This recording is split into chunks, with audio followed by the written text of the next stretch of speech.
কিমান ভুল কৰিছিল আমাৰ নতুন চৰকাৰৰ বাজেটটো খালি চাব যে তাত কিমান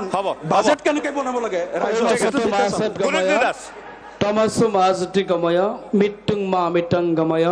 ওম শান্তি ওম শান্তি ওম শান্তি উপাধ্যক্ষ মহোদয় যি বাজেট ভাষণৰ ওপৰত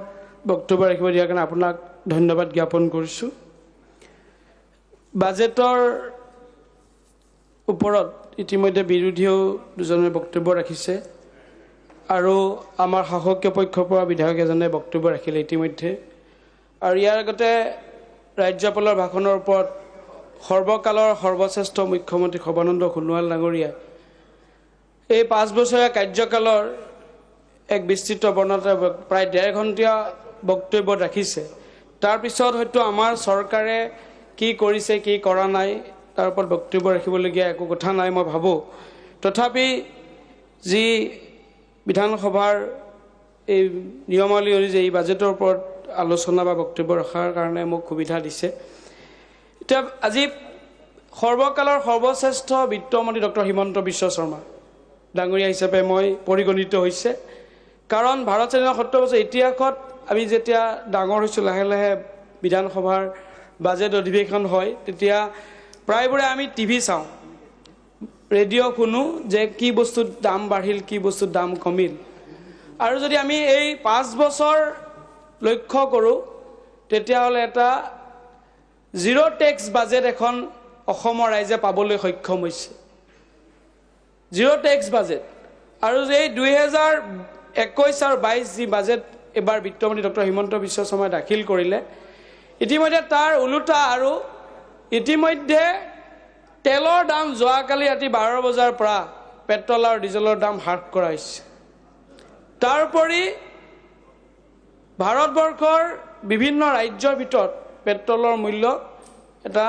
নিম্ন হিচাপে ইতিমধ্যে প্ৰতিষ্ঠিত হৈছে এই কথাখিনিও বিৰোধীয়ে উপস্থাপন কৰিব লাগে কাৰণ বাজেটৰ ওপৰত বক্তব্য ৰাখিব দিছে এই কথাটো উপস্থাপন কৰিলে ভাল লাগে যে আজি ইতিমধ্যে এই বাজেটখনৰ পৰা অসমৰ ৰাইজ কিমান উপকৃত হৈছে হোৱা নাই তেওঁলোকে অনুধাৱন কৰিছে কাৰণ সৰ্বানন্দ সোণোৱাল ডাঙৰীয়াৰ নেতৃত্বাধীন চৰকাৰখনে যি আমাৰ বিজেপি মিত্ৰজোঁটৰ এই চৰকাৰখনৰ সময়ত যি জাতি মাটি ভেটিৰ কথা কৈছিল যে ৰক্ষা কৰাৰ ক্ষেত্ৰত আমি যে 100% ইয়াৰ পালন কৰিছোঁ তাৰো প্ৰমাণ ইতিমধ্যে মুখ্যমন্ত্ৰীৰ ভাষণত বক্তব্য ৰাখিছে অটল বিহাৰী বাজপেয়ী ডাঙৰীয়া ভাৰতবৰ্ষৰ প্ৰাক্তন প্ৰধানমন্ত্ৰী বিজেপিৰ প্ৰথমগৰাকী সভাপতি ভাৰতৰত্ন তেওঁ কৈছিল তেওঁ সংসদৰ মজিয়াত চৰকাৰ আয়েংগে যায়েংগে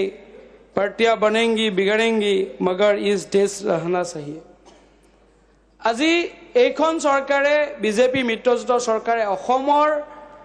অস্তিত্ব ৰাখিবৰ কাৰণে আজি প্ৰায় ভূমিহীন লোকক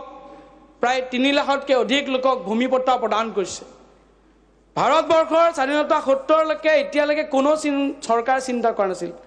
কোনো এগৰাকী মুখ্যমন্ত্ৰী এই কথা ভাবিবলৈ তেওঁলোকৰ মনলৈ অহা নাছিল আজি এই চৰকাৰখনে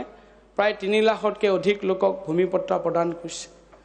যি গুৰুজনাই সৃষ্টি কৰিছিল নামঘৰ অসমীয়া জাতিক একত্ৰিত কৰিছিল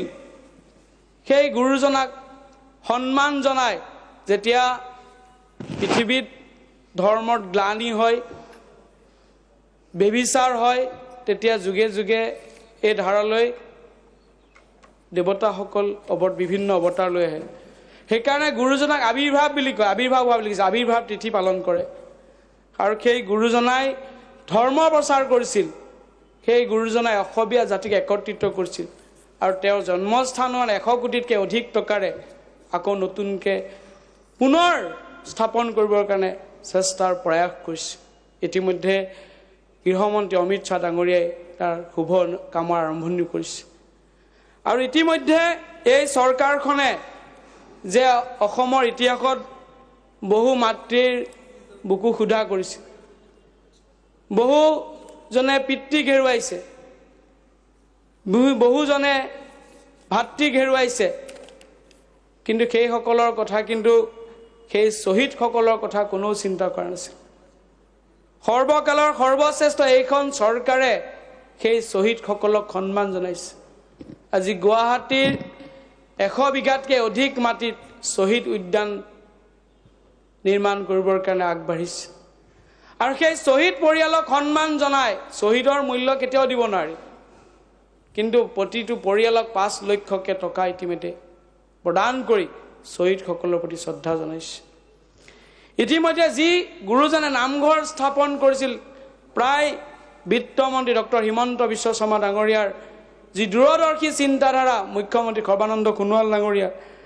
আজি 8,756টা নামঘৰত 2.5 লক্ষকৈ টকা প্ৰদান কৰি সেইসমূহ অনুষ্ঠানক সবল কৰিবৰ কাৰণে চেষ্টা কৰিছে। This is only experimental, no? So it will be done. আজি বিশ্বৰ বুকুত আমি যদি চাওঁ যে বহুত সৰু সুৰা বিভিন্ন ভাষা, বিভিন্ন জাতি জনগোষ্ঠী আছে, আৰু সেইসমূহক যদি জাতিবিলাকক বা সেই ভাষাসমূহক গুৰুত্ব প্ৰদান কৰা নাযায়, তেনেহ'লে এই বিশ্বৰ বুকুৰ পৰা বহুত জাতি জনগোষ্ঠী হেৰাই গৈছে। আজি এই চৰকাৰখনে অলপ ছুটি কৰিব এই ভাষা গৌৰৱ এক আঁচনিৰ জৰিয়তে প্ৰতিটো সাহিত্য সভাক আৰ্থিকভাৱে অনুদান আগবঢ়াই ভাষাসমূহক সবল কৰিবৰ কাৰণে, ভাষাসমূহক গুৰুত্ব প্ৰদান কৰিবৰ কাৰণে আগবঢ়াইছে। সেইকাৰণে অটলজীৰ যিটো পাৰ্লিয়ামেণ্টৰ বক্তব্যৰ এই বাক্যশাৰী মই কৈছোঁ যে এখন দেশক এই বিশ্বৰ বুকুত জীয়াই ৰাখিবলৈ, এখন ৰাজ্যক জীয়াই ৰাখিবলৈ, এটা জাতিক জীয়াই ৰাখিবলৈ হ'লে এই চৰকাৰখনে যিখিনি ব্যৱস্থা গ্ৰহণ কৰিছে, মই এগৰাকী প্ৰতিনিধি হিচাপে সঁচাকৈ গৌৰৱান্বিত। বিশ্বৰ যি COVID-19 কৰোণা মহামাৰীয়ে এটা দুৰ্যোগৰ সন্মুখীনত আমাক উপস্থিত কৰাইছিল, টিভিত যেতিয়া আমি নিউজবিলাক দেখিবলৈ পাইছিলোঁ, ইটালীৰ দৰে দেশ বা আমেৰিকাৰ দৰে দেশসমূহে ভয়াৱহ এটা সময় ধাৰণ কৰিছিল, তেতিয়া এনেকুৱা এটা আমাৰ মনলৈ আহিছিল, সৰ্বসাধাৰণ ৰাইজৰ মনলৈ আহিছিল, আৰু জীয়াই নাথাকিমেই নেকি, কেইদিনমান পিছত মৃত্যুৰ মুখতেই পৰিম নেকি। কিন্তু মুখ্যমন্ত্ৰী সৰ্বানন্দ সোণোৱাল ডাঙৰীয়া, সৰ্বকালৰ সৰ্বশ্ৰেষ্ঠ স্বাস্থ্যমন্ত্ৰী ডক্টৰ হিমন্ত বিশ্ব শৰ্মা ডাঙৰীয়া, ৰাজ্যিক স্বাস্থ্যমন্ত্ৰী পীযুষ হাজৰিকা ডাঙৰীয়া, স্বাস্থ্য বিভাগে ইমানখিনি কষ্ট কৰি এই চৰকাৰখনৰ যি জনসাধাৰণৰ প্ৰতি দায়িত্ব, সেই দায়িত্ব 100% পালন কৰি আজি ৰাইজক কৰোণাৰ পৰা পৰিত্ৰাণ পাবলৈ সক্ষম হৈছে। পৃথিৱীৰ ভিতৰতে ইতিমধ্যে মৃত্যুৰ সংখ্যা তেনেই নগণ্য, ইতিমধ্যে এই কথাখিনি প্ৰকাশ কৰিছে। তাৰমানে এখন চৰকাৰৰ যি দায়িত্ব, আৰু সেই দুৰ্যোগৰ সময়ত আজি যিসকলৰ NFSA কাৰ্ড নাছিল, 1000 টকাকৈ তেওঁলোকৰ হাতত উঠাই দিয়া হৈছিল। বিনামূলীয়াকৈ চাউল 2বাৰকৈ বিতৰণ কৰা হৈছিল। লাষ্টত চাউল ৰাইজে বেলেগক বিক্ৰী কৰিবলগীয়া পৰিৱেশ এটা সৃষ্টি হৈছে। যে এইখন চৰকাৰে কৈছে যে বানপানী, 4টাকৈ বানপানী, কৰোণাৰ দৰে মহামাৰী দুৰ্যোগৰ সন্মুখীন হোৱাৰ পিছতো এইখন চৰকাৰে জনসাধাৰণৰ ওচৰত আছিল, জনসাধাৰণৰ ৰাইজৰ লগত আছিল, দায়িত্ব 100% পালন কৰিছিল। এইখিনি কথা জনসাধাৰণ ৰাইজে হৃদয়ংগম কৰিছে। অধ্যক্ষ মহোদয়, মই বিশেষ আৰু দীঘলীয়া বক্তব্য নাৰাখোঁ। আজি এই পবিত্ৰ সদনত আপুনি মোক বক্তব্য ৰাখিব দিয়াৰ কাৰণে ধন্যবাদ জ্ঞাপন কৰিছোঁ। আৰু সদশেষত এটাই ক'ব বিচাৰোঁ যে অসমৰ ইতিহাসত এইখন চৰকাৰী সৰ্বকালৰ সৰ্বশ্ৰেষ্ঠ চৰকাৰ বিজেপি মিত্ৰজোঁটৰ চৰকাৰ। ধন্যবাদ। জয় আই অসম, ভাৰত মাতা কি জয়। গুণীন্দ্ৰ দাস, তাৰপিছত ইয়াৰ পিছত আছে গুণীন্দ্ৰ দাসৰ পিছত